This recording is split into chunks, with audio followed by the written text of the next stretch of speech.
Good morning and welcome back. Before I get into the body of this segment, I would like to give credit to Rico and my other colleagues at the House Builders Association, because parliamentary statements, ministerial statements like this would not be brought about without the work that they do. This was a ministerial statement given back in December of 2023, and I'm reading it to you now at the end of March in 2024. Because it's become particularly relevant in the last couple of days to my own particular activities.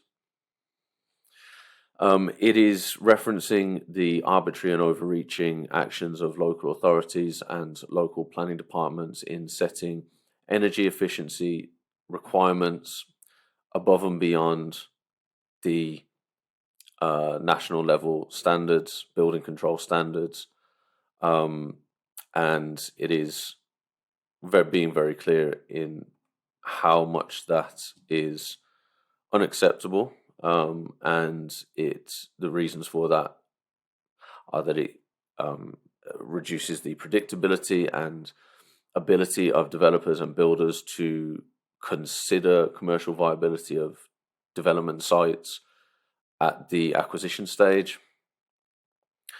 Even if the policies are in place and we know exactly what is expected, net zero can add 15%, even 20% to the build cost of new homes. And as I say, even if we do know that that is the requirement, it is going to kill the commercial viability of so many developments and therefore be obstructive to business and the delivery of the volume of new homes that are expected or required. It points to the already in place improvements that have been made recently. It also gives reference to the planned improvements that are due in 2025, which is a reference to the Future Home Standard.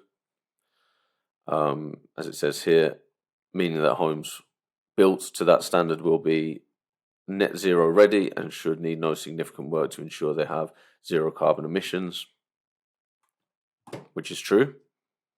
And us in industry have worked tirelessly to develop those policies and those specifications.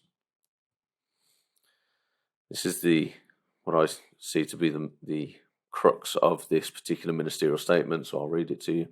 The improvement in standards already in force alongside the ones which are due in 2025 demonstrates the government's commitment to ensuring new properties have a much lower impact on the environment in the future. I would also add to that it's not just so that new properties have a much lower impact on the environment, but also so that homeowners and renters and anyone that lives in a home is less dependent on distribution network operators and are less vulnerable to increased energy costs.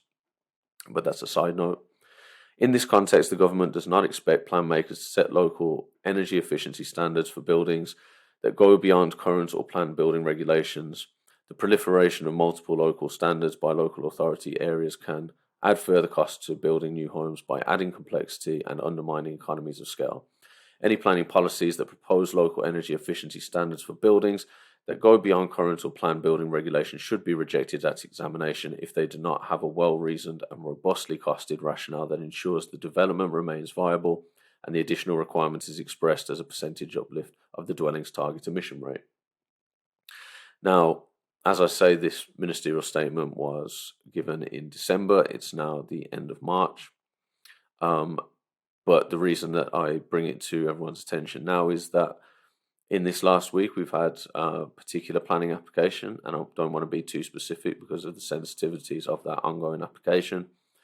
But the case officer has implied that a policy that isn't even in force yet and was not in force at the time of the submission of the planning application, they are at the late stage development and very close to implementation of this policy, if it is implemented during the life cycle of this application, the development will be subject to it and need to satisfy the requirements, and it is a net zero policy. As you can imagine, this was not accounted for at the time of acquisition, so the negotiated purchase of the site did not account for what could be 15% higher build cost than could reasonably be expected, which would utterly crush the commercial viability of this development. It's unacceptable.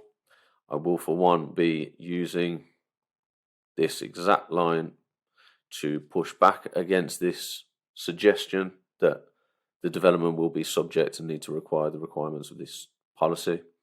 Any planning policies that propose local energy efficiency standards for buildings that go beyond current or planned building regulation should be rejected at examination. End of story. Love to know what you all think.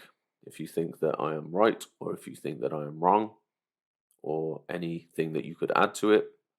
We always welcome your comments and opinions and value your experience and knowledge in this regard. In the meantime, thanks for watching. Keep up the good fight and see you on the next one.